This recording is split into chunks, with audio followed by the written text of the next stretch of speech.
Hi, I am Mo Collins from Fear the Walking Dead. I play Sarah. A lot of you remember me as Joan from Parks and Rec. And you are listening to Cinik Radio Podcast.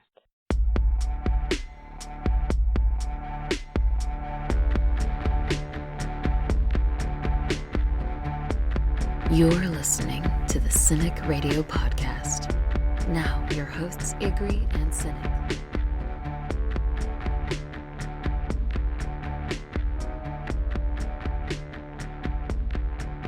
And you are listening to another episode of the Cinik Radio Podcast. And I'm your host, Cinik. And with me, as always, mostly because he drove and I have no other way home, your friend and mine, Igrihe. And on this week's show, our string of fantastic interviews continues as I sit down with the amazing Mo Collins, one of my favorite people in the world. She's from Fear, Mad TV, Parks and Rec, the list goes on and on and on. And if that's not enough, IG and I review the season finale of Fear the Walking Dead entitled I Lose Myself, because we are the Cinik Radio Podcast. Like, listen, subscribe. Most importantly, check the seal on your water bottle before you drink it. Our guest this week is a hilarious stand-up comedian, a fantastic actress, and one of the newest members of the Fear the Walking Dead family. Mo Collins joins the program. Welcome, Mo. Thank you for having me. You grew up in a strict Catholic household in Minnesota. Does it seem to you like the more controlling or odd of an environment you get brought up in, the bigger the talent? Almost like normal equals boring? Oh, gosh. I hesitate to say whether that influenced it or not. I don't know. My family, albeit a strict household, also had a lot of humor. There's certainly, they wanted me to strive and be the best me that I could be, and I think I'm getting there. But yeah, it certainly the strictness allows for good work ethic, and a way to proceed in life. What was your family's reaction when you decided that you were going to go into the entertainment field? Not great. Not great. When I finally was about to move to LA, my dad was helping me pack, and he said, I believe you're going to do it. My mom just started packing up boxes and said, well, I think you're crazy. So, I had 50-50 there. In support, and here I am. I'm going to do what I'm going to do ultimately anyway. They're from Minnesota. They're conservative. It's a very unusual lifestyle to choose. They do not understand it, and that's okay. It didn't make sense to them in their world. That's not how they proceeded. So I'm just a mystery to them, but that's all right. It's coincidental and funny that you're from Minnesota because IG, my partner that I do the show with, is from Minnesota. So I constantly tease him about the winters and how there's only 5 people living up there. I visited him out there a couple summers ago, and I love the area. It's beautiful. But even being from New York myself and how hard the winters are here, I wouldn't be able to deal with it. It really is brutal. I couldn't deal. I never liked it. Never liked the brutal long winters. It's real pretty at the holidays when there's gorgeous snow, but beyond that, no thanks. I've got to ask this because your nickname interests me. How does Maureen become Mo? By one of my favorite people on, he's no longer on this planet, but when I was in 8th grade, a drama coach / football coach saw me in the hallway. I didn't know him, and he said, and everyone respected this person. His name is Mr. Hermiting. We called him Herm. And he said, hey, Mo, get over here and sign up for this. And it was to sign up to audition for an improv show. And I thought, wow, I wouldn't want to be Mo, whoever he is. And then he says, yeah, you. And he's pointing right at me. So he nicknamed me Mo, and he literally split my shy personality right down the middle and replaced it with this character Mo, who's able to go out and pursue a dream. That's fantastic. A split decision like that, just a momentary interaction with somebody, set you on the path that you're on. Life's so random like that. It is, yeah. He absolutely, I was way too shy. Painfully shy. And he made me audition. He allowed me to get up on stage and shine. I didn't know I had it in me. I had inklings of something inside me that made me feel different. But he said, get up there and shine. Oh, I owe it all to him. You started in stand-up, but what pushed you more towards acting? I started out with improv and sketch, which is storytelling, and acting and being a character is ultimately storytelling too. And what else? There's not a lot of work in improv. Let's just say you can't really make a living doing improv, and there's minds in the park. There's minds in the park that aren't killing it, are they? Just not making it happen. I mean, look, even being an actor these days, most of us, as we've seen in the news lately, have had to supplement our income with other ways, It's all part of the same game. Improv, comedy, storytelling, it's all telling the story. Yeah. And I like acting. It seems like the majority of the actors that I speak with have honed their craft and are really on top of their game, like yourself, have either done stand-up or theater.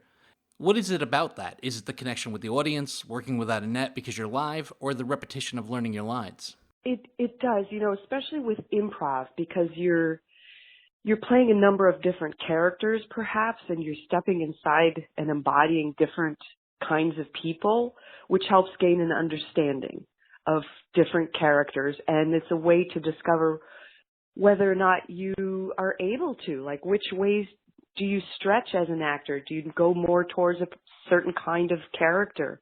With stand-up, that's about raising your own personal voice. So that was good, too, to kind of gain confidence in my own voice. And both of them fully helped realize who I am as a creative person, for sure. I'm completely obsessed with stand-up comedy, so I always have to ask every comedian, do you feel that you learn more about yourself when you go up on stage and you kill and the crowd cheers, or when you bomb and there's crickets? I think that's 50-50. I really do. Thankfully, I don't look back and think that I bombed, ever.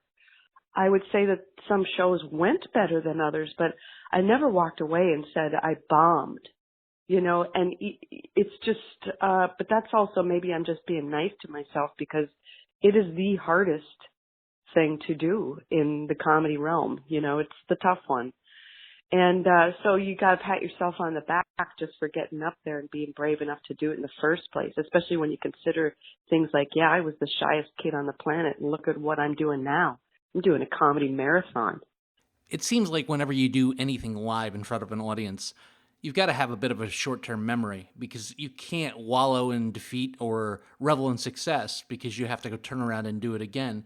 Perfect example is I once heard Roseanne Barr tell a story about the first time she ever went on stage, and the crowd went nuts. And the second time, and she thought, well, this comedy stuff is easy, I've got this. And the second time she went on, it went absolutely terrible for her. And she couldn't understand the bombing, and it put her into a depression. You were cast on MAV TV and spent a significant amount of seasons on the show. What were your favorite character to portray, and what was your experiences like on the show? Everyone asks me what my favorite character was, and I don't have a favorite one. If anything, it's more about just the wonderful moments that I had working with my ensemble cast. It's just, it's too hard to choose a favorite character. And if I did, it'd probably end up being somebody else's character. It was more about the moments. It was such a great comedy family to work with. I love it so much, and I carry it with me forever, It was great to be an adult playing in sort of like, this is your last stop at the kids' playground, where you just get to be anything from, a baby to an octogenarian to an alien. It was just wonderful. During your run on the show, you did a staggering number of impressions of everybody basically that was relevant at the time. What is the process to developing an original character compared to learning an impression? With the celebrity impressions, you are looking at, literally, I did anyway, I would be given tapes on who I was going to be playing, and I would only watch about 15 to 30 seconds, because I wanted to walk away with my absolute impressions. Like, what are the 3 things of that person that stick with me? Original characters, to me, develop from the inside out. if that makes any sense. Whereas, yeah, impressions are outside in, and original characters are inside out. What do they think about, and then how does their mindset affect how they are physically? You know, does it affect their walk? Does it change how they laugh? That really is a perfect analogy, and it makes a lot of sense the way you approach it. One of the reasons I wanted to do this interview is I'm a huge Walking Dead fan, but I'm as big of a Parks and Recreations fan. So looking back on Joan, she was such a well-developed character, not just because of the writing, but your portrayal of her. It seems like every time she was on the screen, you absolutely went for it. What was it like playing her, and what's your thoughts on her being such a beautiful disaster? Oh, God, that's exactly right. She's a beautiful disaster. I loved doing Joan. They, from the start, recognized, and this is where my improv came in handy, it's like until the director calls cut, Mo Collins, the performer, just keeps going and improvising within a character. And so I would play with her. And then, of course, the writers took their cue and developed her. And my God, if you look at her arc, she goes from this timid woman, not the booze hound that she was at all. Like, she was very conservative. If you look at the first episode I did, to where she ends up. But so the thing is, going into shooting her, it was just, I just knew, just go in hard and play as hard, because the writers are paying attention, and show them all the other ways that Joan can be. Give them niblets to, chew on. So it was always just, when she was all drunk and stuff, it's so fun to play that. And you have to immerse yourself into that, or it comes off really poorly. Not that I was really drunk, I wasn't, but it is funny how when you play that, you start to feel a little drunk. It becomes a little contagious. One of my favorite memories of Joan is when Ben and Tom took you out to dinner and you were completely drunk and you were standing up and you were singing Let's Hear It for the Boys and dancing around the restaurant, making everybody feel uncomfortable. And then her bedroom was just completely epic. Michael Scott definitely had nothing on Joan. You made people uncomfortable at Steve Carell-like proportions. I used to love watching all the other characters play off of Joan, and even though you're acting and you're out there going for it, you can just tell that they're uncomfortable and uncomfortable for you. It was absolutely perfect in every way. That comes from my improv background and ensemble work, where it's like nothing is more fun than surprising your ensemble and delighting them, right? Because then you're getting better reactions out of them. And I love the same in return. It's like when people are just throwing you those gifts to react to, it just heightens the whole thing. So yeah, I do it to hopefully make my fellow actors laugh as well, inside if nothing else, while I'm doing it. Who on the Parks and Rec show was your favorite person to work with? Oh, well, I mostly worked with Amy, so I have to say Amy, and also because she is the captain of this ship. And I'll tell you what, the reason it did so well was because of that. Nobody could come on board that ship and have an ego, because if Amy, the captain, doesn't have one, no one else can, right? And she just brought people on board and just said, shine, right? Like, here's another person in the world who's just like, shine your light, shine your light. And that's why the show did well. In 2011, you were doing a lot of other projects, doing Parks and Rec. You looked good, you felt good, your career was on an upward trajectory, and then you had a health scare. Can you tell us about it? I was more than just a scare. It was real. It became real. The scare then turned into something. I was diagnosed with GIST cancer. Nobody's heard of it. It's gastrointestinal stromal tumors, and I had a tumor on my duodenum. And so I started on chemo pill. And then later that year, December 2011, I had the tumor removed. But it is funny. I think about, one of the blessings of playing Joan was that the medication, this chemo pill, was very strong and made my face real puffy. I got edema real bad in my eyes and stuff. And that can make an actor pretty insecure. But then I'd get a script for Joan, and it would say that she was just so boozy that she's wearing sunglasses. And I was like, wow, that is a blessing. And I never even let on what was going on. The makeup department knew. I kind of had to tell them. what was going on because they're the ones that had to deal with what I called my fetal pig face. But it's funny, like, if Joan is all boozy, it didn't matter because my face was already looked like I was drunk.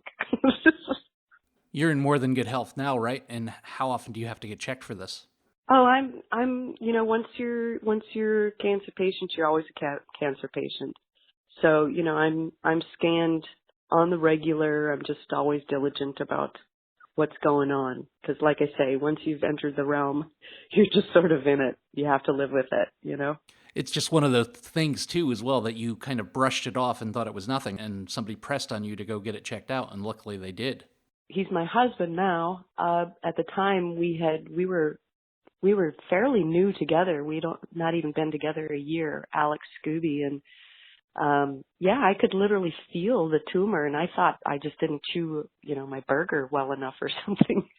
And he said, you need to go get that checked. And because I was in perfect health, I just thought, nah, I'm good. And then, of course, 2 weeks later, you couldn't feel it anymore because the tumor had tucked itself down in where you couldn't feel it anymore. So had I not had Alex in my life, I would not have gone to the doctor because I would have thought, well, that hamburger finally went down the chute, didn't it? And all's well. Meanwhile, it would have been growing and gotten into a very complicated place. Well, I, for one, am glad that you're okay because you're absolutely one of my favorite actors. So, and I guess it's one of those cases where if you're not sure, you should really go get yourself checked. A little thing can become a big thing and you just really don't ever know. Yeah, exactly. And it isn't something until it's something. That's the other thing. I know a lot of people just get so scared, and fear is such a thing that keeps you from actually getting well. But yeah, just take yourself in. And I also know too that our country isn't set up sometimes for people to financially be able to go in. But boy, let me tell you, it gets a lot more expensive on the other end if you let things go. So take that plunge no matter how fearful, and just remember, it's not something until it's something. And then, and only then, you start crossing the bridge of what needs to be done. One day, one step at a time with that stuff. But fear doesn't help at all. Fear doesn't help your physical health at all. And like I was told once, fear is false evidence appearing real. That's our mind that does that to us. So just cross bridges when you come to them. On a much lighter note, and because I'm terrible at transition, because you're a comedian and I know you have thick skin, I've got to ask you about the Annie Awards in 2013. You were on stage presenting an award with the amazingly talented Alan Tudyk, and there was a bit of a dress malfunction. Now, was it a bit, or were you just rolling with it because you handled the situation amazingly? Oh, I rolled with it. Look, the dress I wore, I walked out onto that stage. It was freezing. That's what it was. It was freezing. And look, when I was in high school, you know what they called me? Timber nipple, right? That was a nickname, like because I got big nipples, I guess, and they all thought I was excited, and it's like, nope, just not excited at all. In fact, it's not even cold and they still do their own thing. But I walked out there, it was freezing. And so, yeah, it's sort of like, well, you kind of have to address this, don't you? But that's where the comedian kicks in, isn't it? It was one of the most amazing owning moments I've ever seen.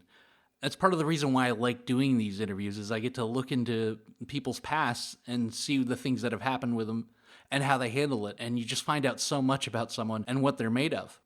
And now with YouTube, nothing's ever lost on YouTube. The internet is definitely written in pen. From a comedic standpoint, it was great because it couldn't have been handled any better than what you did.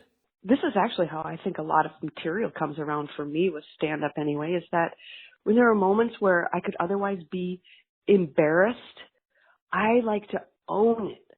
I want to talk about it before somebody makes fun of me. Does that make sense? Like, let me call it out first before you do. That's how I diffuse perhaps my own embarrassment. Really, the shy girl in me, right? Let's Mo take over. I handle things very much the way you did in my personal life. No one can be a bigger critic of me than me. So anything you're going to say about me really doesn't faze me. It's sort of like the advice that Tyrion gave Jon Snow. Never forget who you are because the rest of the world won't. Wear it like armor and it could never be used to hurt you. You're part of the Walking Dead universe now, which I couldn't be happier about, part of the family. How did your casting of Sarah come about, and what can you tell us not only about her, but your twin Wendell, without giving any of the story away? I was called in by the executive producers. I was requested, and of all things, that request comes from the role of Gina from the 40-Year-Old Virgin. They wanted me to base Sarah on her. They wanted that sort of moxie that Gina had. So they called Gina in. That's how I got the part. That is exactly how I got the part. It's so funny. Like, here's this gig I did, I don't know, 15 years ago, made $300, and all of a sudden it got me into this world. It's amazing. Another random event that sent you down a different path on your journey. But talk about supplementing your income, these never-ending stream of cons that we have now. That's actually where the money's going to come from. It's like I say, television doesn't pay much anymore unless you're, an A-lister. So yeah, I'm most definitely going to be heading out to those cons.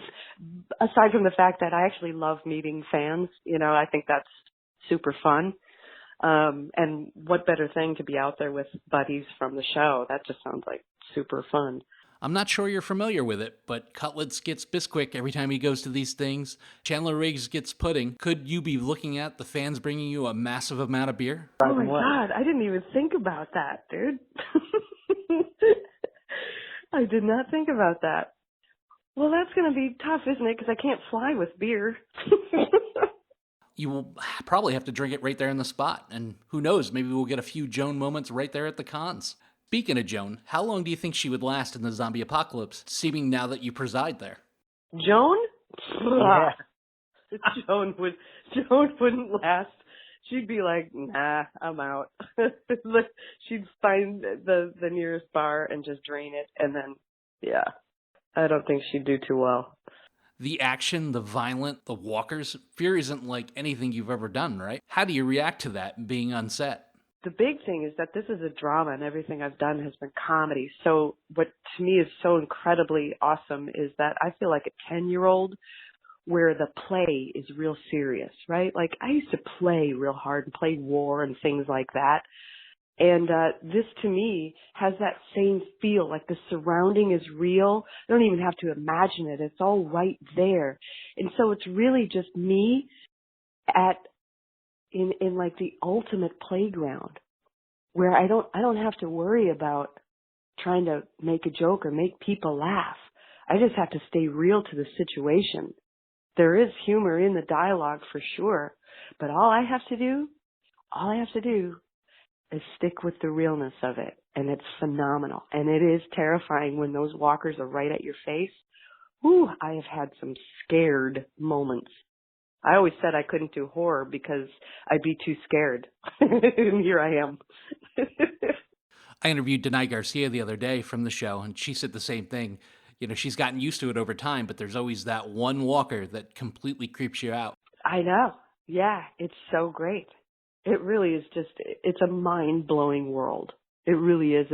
I was a fan prior to getting on it. I used to just be, my husband and I were so psyched when we first started binging Walking Dead, and we'd get so pumped just if we had to leave the house, we'd be like, oh God, grab your weaponry, like in order to go out into the world to open up that door. We were just so into the world.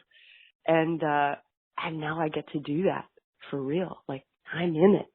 They definitely need to give you a signature weapon, just something completely tricked out and over the top. Dude, I have one. I've got to ask you something about what happened on one of the shows, because it may be a drama, but your comedic timing was just on point. You and Wendell decide that you're going to rebel a little bit, and you pull a knife on Morgan, played by Lenny James, and he knocks the knife out of your hand, and the rebellion is swiftly put down, and you're like, okay, good enough, and you just turn around and walk away. That was hilarious, and I love the fact that you didn't even stop to pick the knife up. You just got out of there. Not to fanboy it out, but you were perfect in that scene. What was it like doing that? It was so fun. The thing is, in between the takes, Chill and I, of course, we have such a great time on set.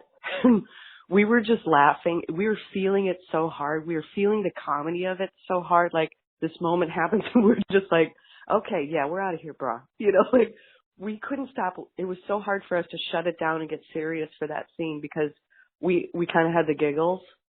But that scene is just beautiful. And of course, Lenny was terrified about, you know, hitting my hand. So there was a lot going on there. It was great, but man, I couldn't be happy with how it turned out.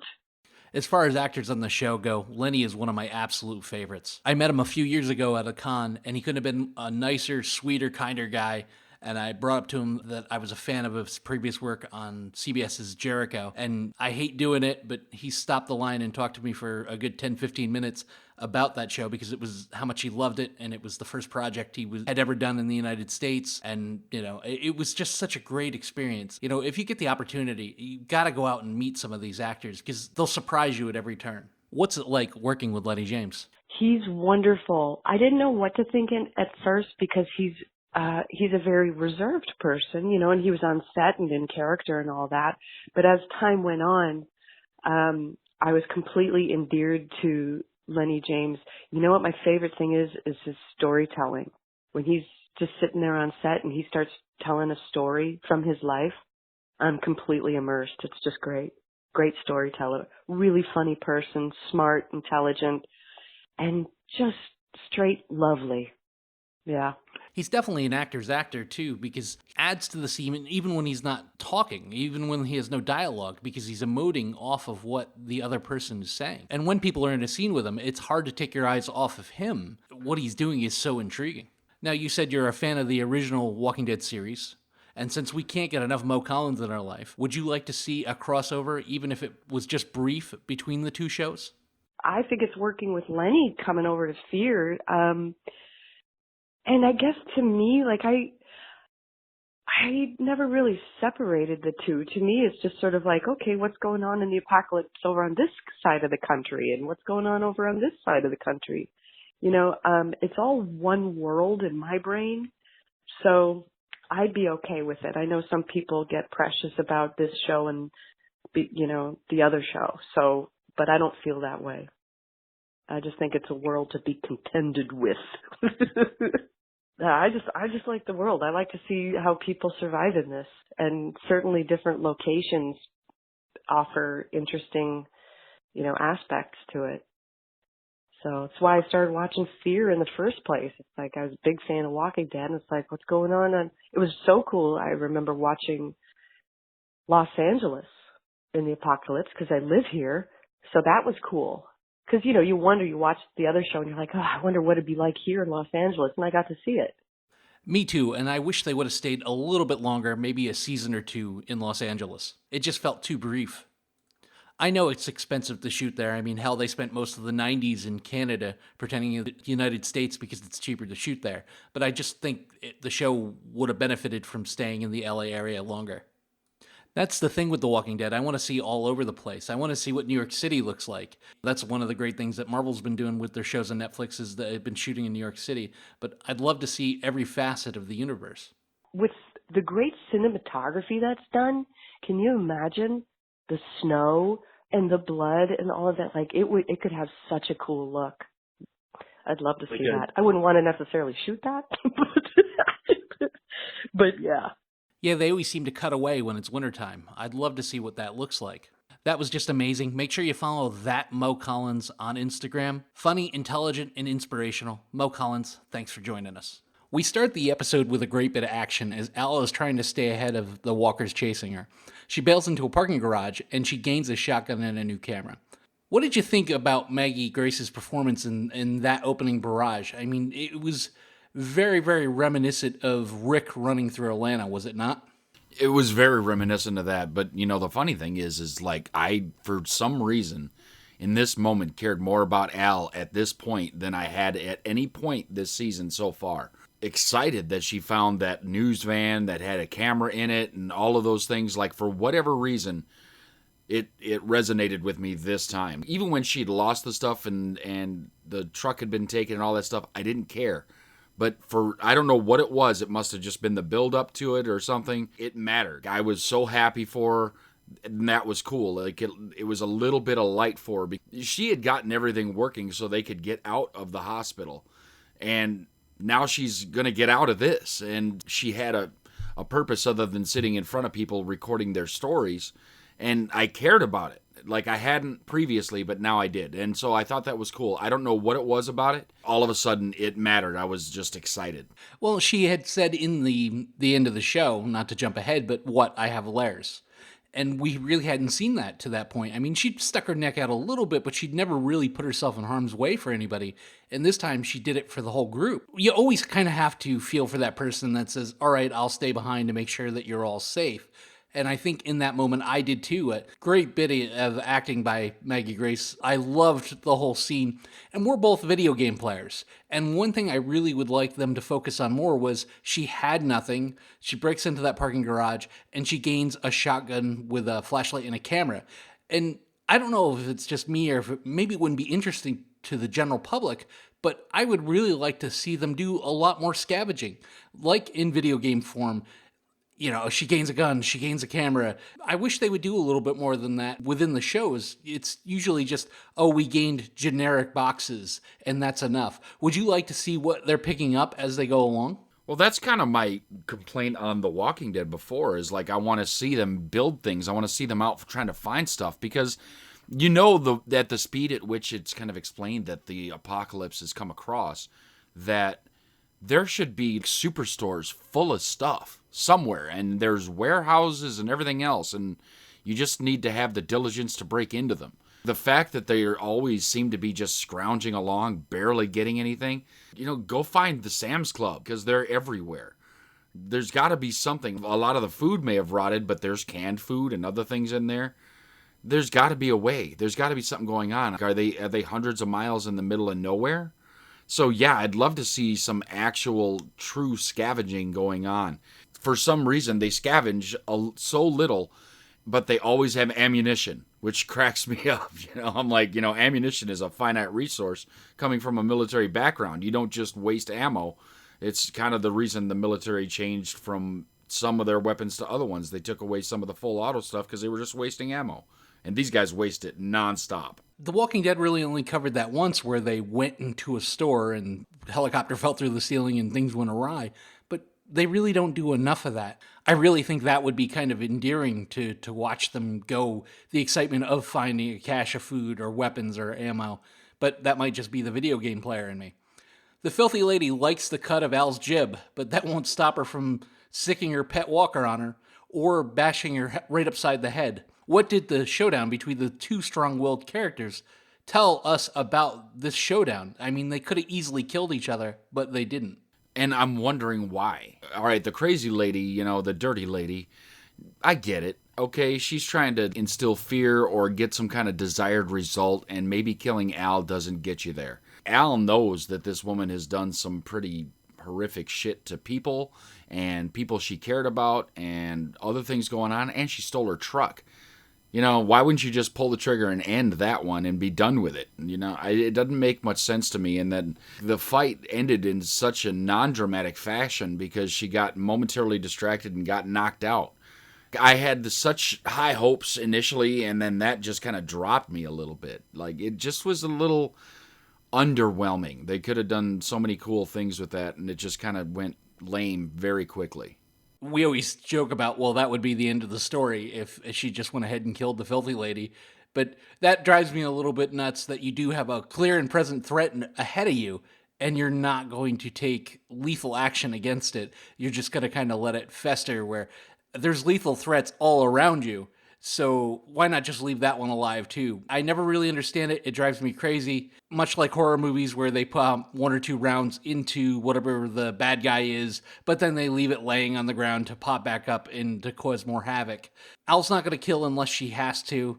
I really think the filthy lady is kind of living on some sort of code where she really only wanted to kill the people that went against her agenda, which is the people that made other people weak. I kind of think that they both kind of have a code, and I don't think they're going to kill unless they absolutely have to. Well, see, now you say that the story would have been over if she had killed her there, except that her portion in the remainder of this season was fairly limited. The damage that she was going to inflict on the group was already done. Planted the stuff in the water and other things had happened. She had inflicted what she needed to do. And she was setting herself up to die anyway to make herself even stronger. She wasn't doing much anymore, so she just died there. It had made a little difference in the story, but very little. They keep building Morgan up to be the leader of the show, but he's always so uncertain of himself, uncertain of his sanity, which is, he plays it well off. Hats off to Lenny James in those moments, because you really feel Morgan's internal struggle. But you now have 6 or 7 people that are willing to jump in a truck and travel halfway across the country, and you're going to bail on them to go save one? Did that make any sense to you whatsoever? No, that's the thing, is they've got Morgan written into such a corner that he's got to save everybody, and it's just not the reality of the life they're living now. Especially when that somebody is an outsider that has attacked you repeatedly. You know, understandable, all right? You know, she had some things that led her to be to that way, but she's obviously gone too far. And do you risk what you have and risk your own well-being and your ability to lead this group into a better life so that you can save somebody who's repeatedly tried to kill you? That just is not the way things should be done. It was a poor story choice, and I think they could have gone different directions with it. It didn't make much sense to me. You have people that you care about. You have quality people that you obviously like. Cares a good portion for John Dory, and you're going to risk that and them to go out and save this lady that's proved to be dangerous.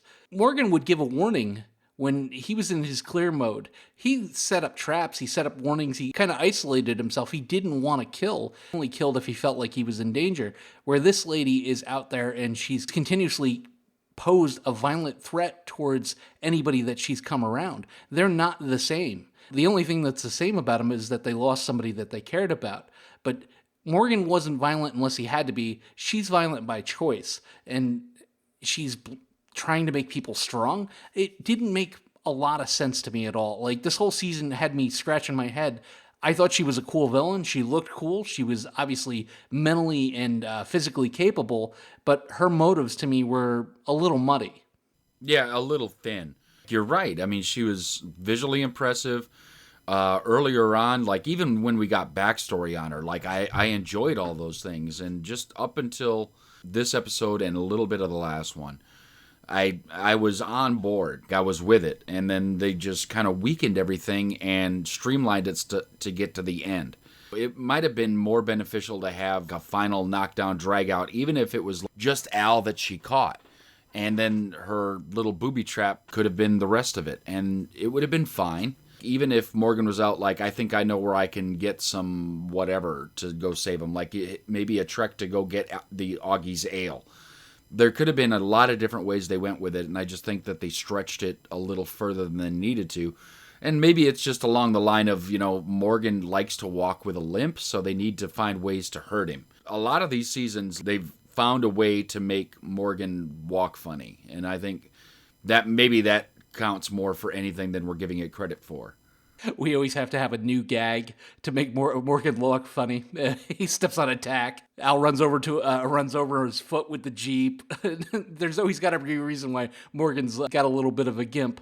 Well, he had a gimp early, like at the beginning of this season, too. He was like walking and having to use a stick to keep his balance. And even previous seasons on The Walking Dead, there was things happening where he wasn't walking right. Maybe he gets a sprained ankle and they have to find a way to explain his poor gait on the show. Maybe they're writing that in and that's the only way they can figure out how to do it. Either that or he's really trying hard to apply to the Ministry of Funny Walks. I'm not sure what it is, but it could be that. John Dory tells Morgan there's some fish in this world that just won't be caught, no matter what you dangle in front of them. Is John Dory right? Morgan setting out to try to save someone who doesn't seem to want to be saved, a fool's errand? It absolutely is a fool errand. It's just not the way you do things. We just spoke about this.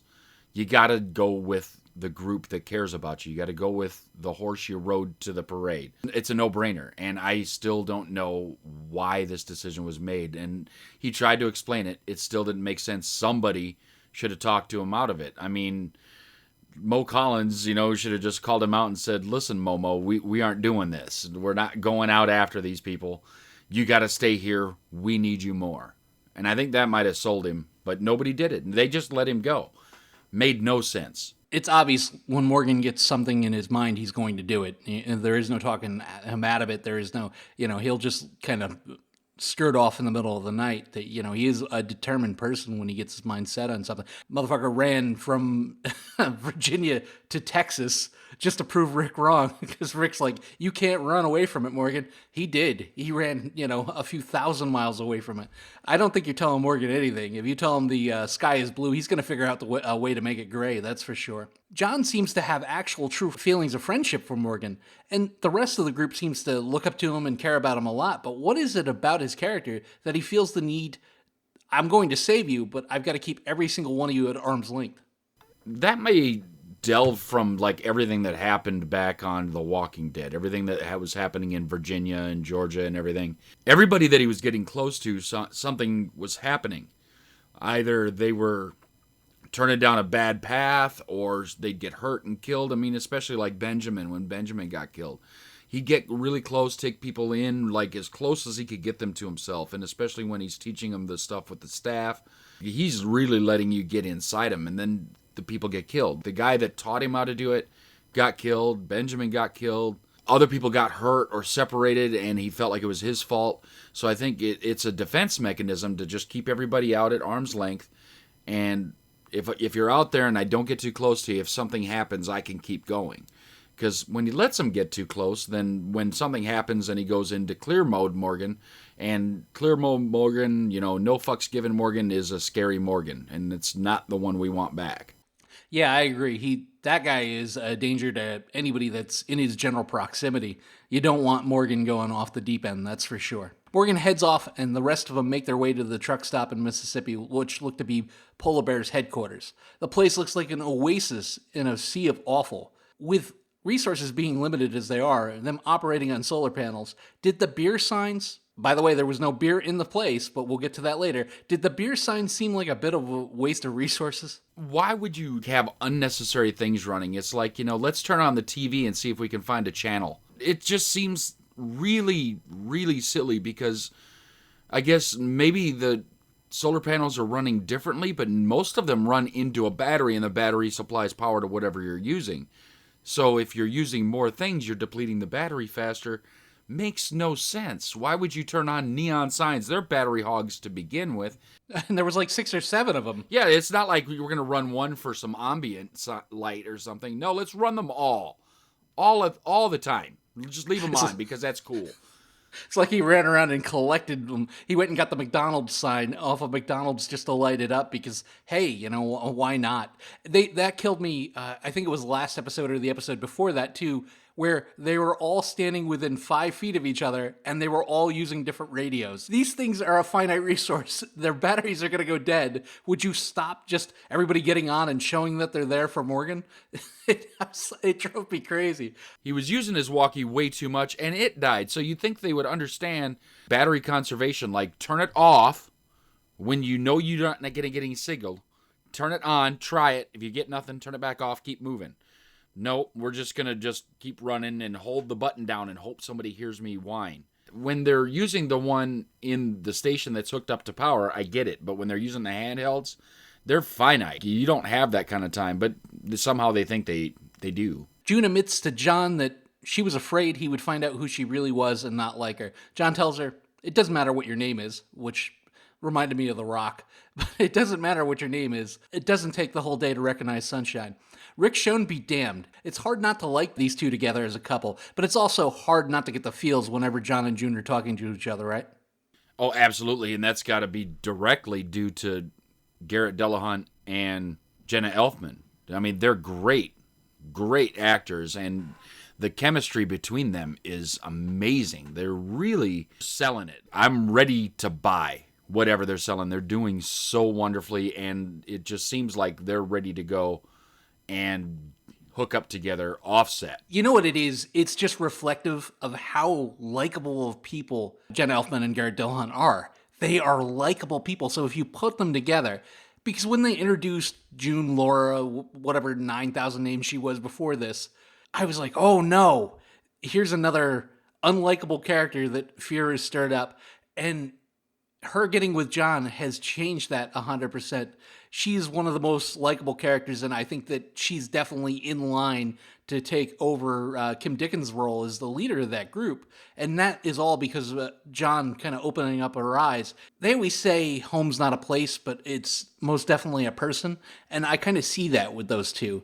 Her home is John Dory.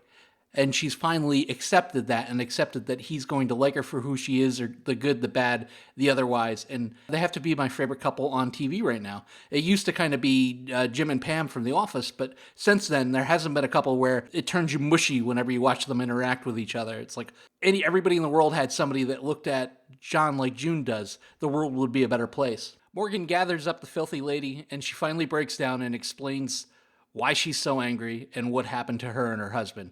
Even though she's a dirty psychopath, did you have the feels for her in the moment? I mean, well, until she crashed the car intentionally and writes all over Morgan's forehead.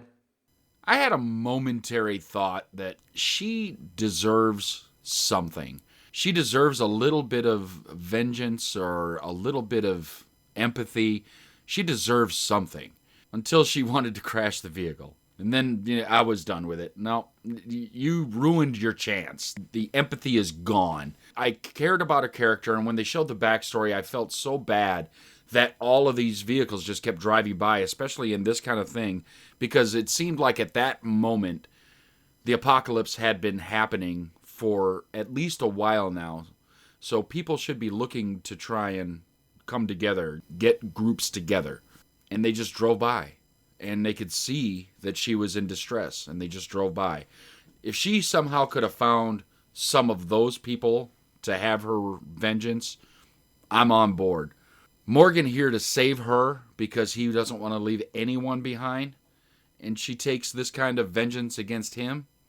Nope, I'm done with you. If we're going to do some of the convenient stuff that's done with the writing, why couldn't she have Polar Bear be the one that ran them off the road, and then we understand the source of her anger, and then we understand why she's so apt to stop him helping other people when he saw that she rode off the road and didn't stop to help her.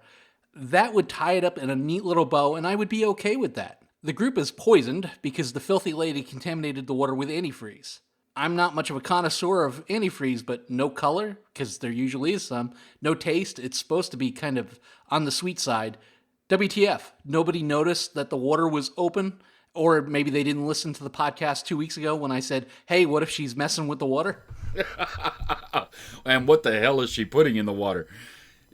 Antifreeze is always either green or red. It has a very distinct odor. It's made that way so that it's easy to tell what it is, so that poison control places and other places have a chance to treat you properly. There's no way that it wouldn't at least tint the water a little bit. I mean, it might have been minor, but if I open up a thing that says it's just water and there's any color to it, I'm not drinking it. What did you put into this water? That's disgusting. I don't get how they found the only supply of clear, absolute odorless antifreeze in the whole world, let alone the United States, that does not have this. It does not exist. And I hope people understand that. You're not going to run into a store and buy antifreeze and it's going to come out clear. It's just not. And it's got such a pungent smell that even if you dilute it a lot, it still smells. It's all designed that way for a reason. And it was a weird thing that she was able to taint the water and nobody noticed until they were all sick. They tried to explain it away a little bit. Our good friend of the show, Mo Collins, there was drinking her coffee and made a offhanded remark about how sweet it was, or that Wendell needs to lighten up on the sweetener.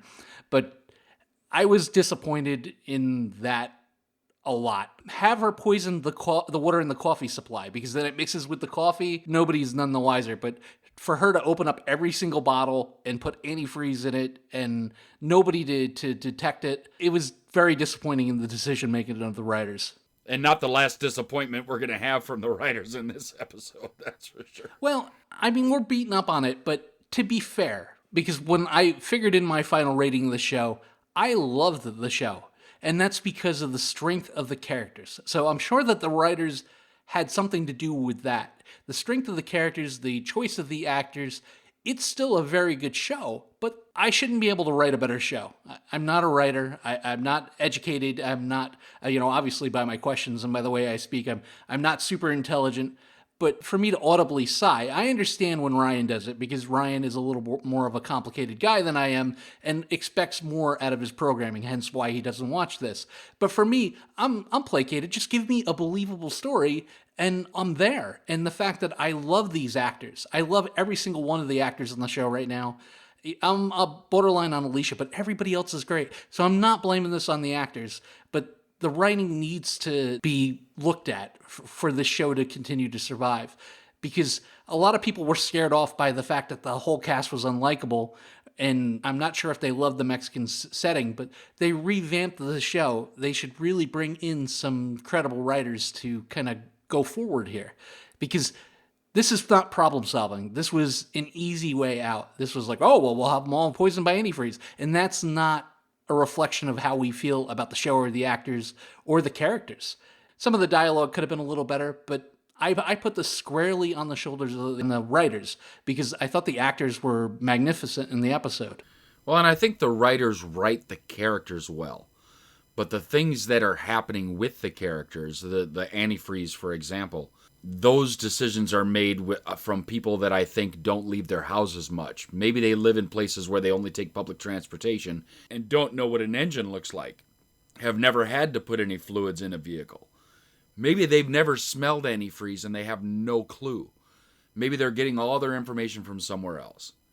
Regardless, you need somebody, like, go get a redneck and put him in the room to see if this shit'll work. He is the person that is going to check to whether or not it's true. They come up with so many different ideas on how they're going to make things work. Give it the redneck test. Put the redneck in the room, and anything you want to try, run it by him. If he says, yep, that'll work, then go ahead and let it go.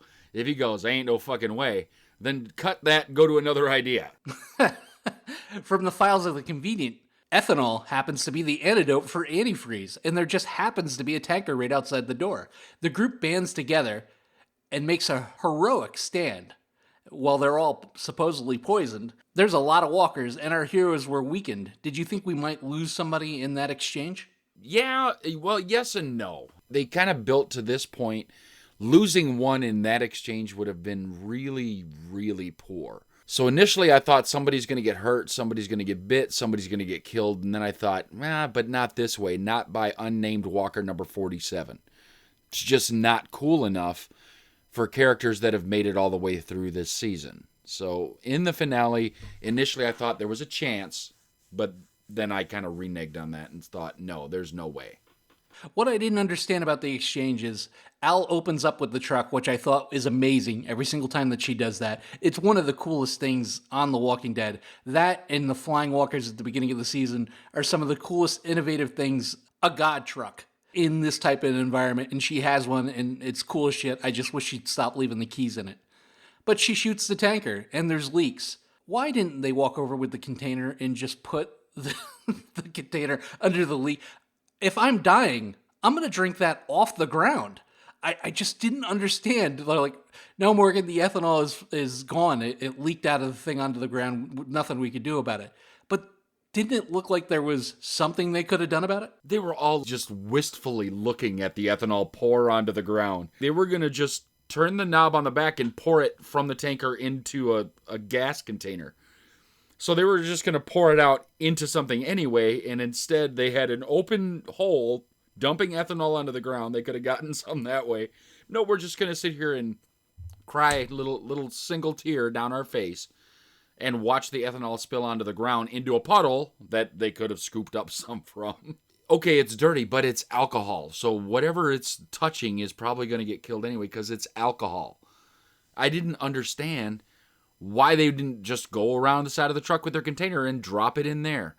That was the epitome of a poor decision. Again, put the redneck in the room. Okay, we're going to shoot holes in this as he's going to pour out, so we're going to lose the ethanol. And he's going to say, why don't you just walk over to the side and catch some? It's easy. So easy. But, they really needed to get to the last part of convenient writing for this episode.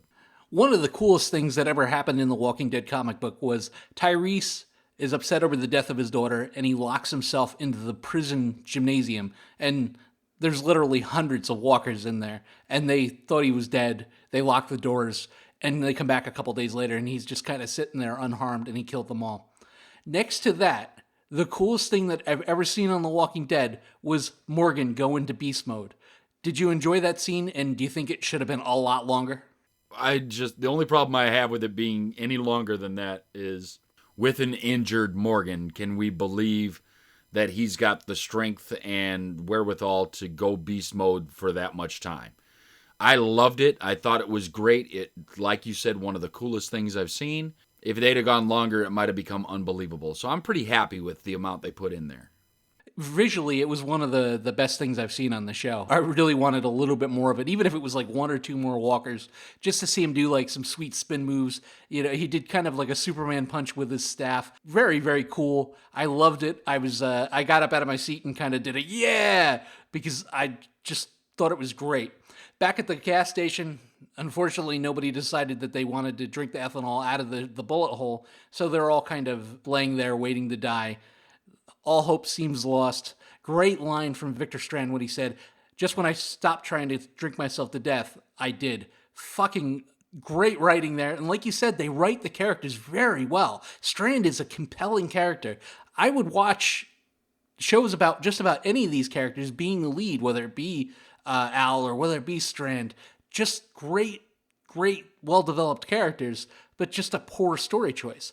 But when all hope is lost, Morgan shows up with a Augie's ale truck. Yuck. What did you think of this decision, IG? And should we have lost someone?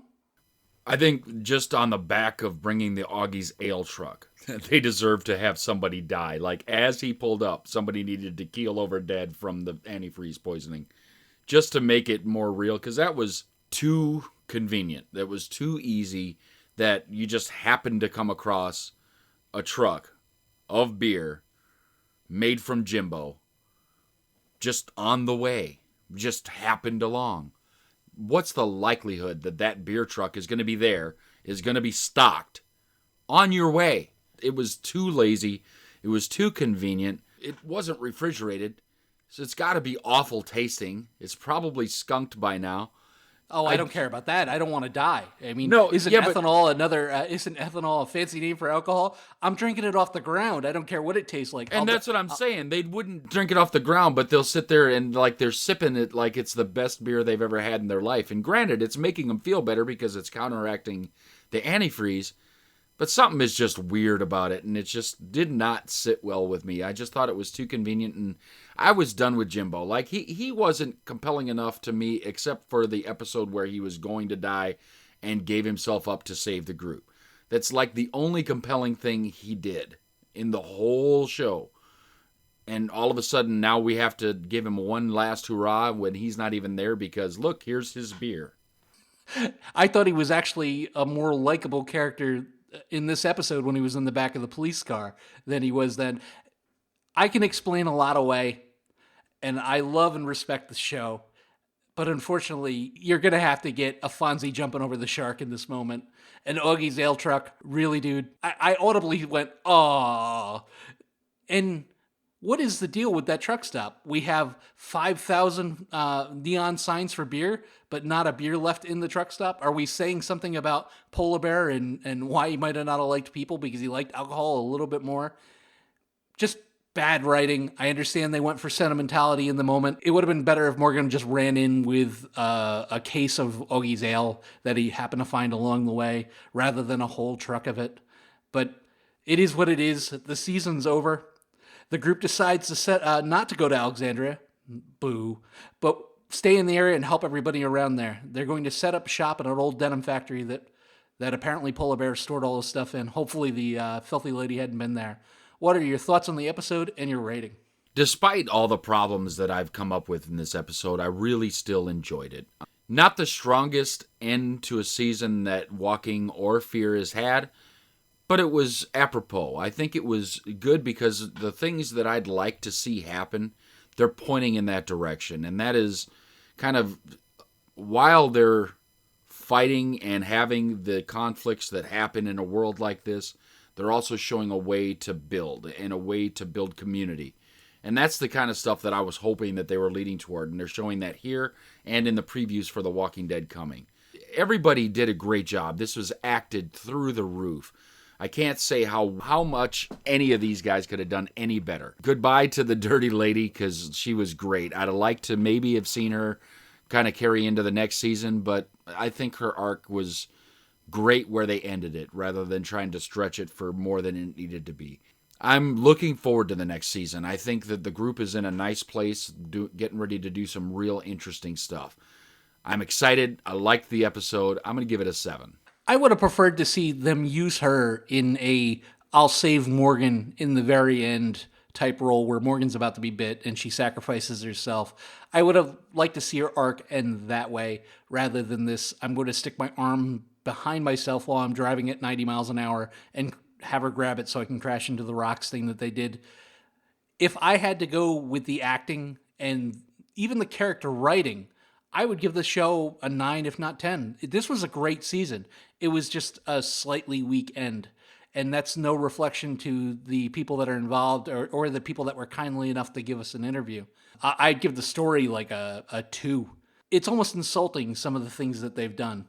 I love the show. I love the characters. I love the way it's shot. They've changed the way where The Walking Dead feels like it's in 4K now, but this is like very gray and very grainy. I don't know what to call it. Some of the camera work is amazing. Like Morgan and the filthy lady looking back and forth at each other through the rearview mirror and then them showing it. Brilliant. It's just brilliant. But way too convenient sometimes. Really, really insulting. Hats off to the whole cast, including the dirty lady herself, Tanya Pinkins, because she knocked it out of the box. The acting always hits the right emotional keys. I'm invested in those characters. I'll keep watching the show as long as they make them. Like I said, I'd give the acting an 8 or a 9 and the story a 2. So I'm going to go ahead and give it a 6.5. But I did really enjoy the season. And that's it for this episode of the Cinik Radio Podcast. I'm Igrihe. We had a great time bringing you this week's show. Please send all your comments, questions, concerns, and any crazy news stories from your neck of the woods to CINIKRADIO@gmail.com. Find us on the internet at CINIKRADIO.com. Look for us on Facebook at Facebook.com/CINIKRADIO. And find us on Twitter at CINIKRADIO. Continue to like, listen, subscribe, and share this with all your friends and family. And until next time, don't get captured. Follow the podcast on Twitter, Facebook, and at CINIKRADIO.com. Available for download on iTunes.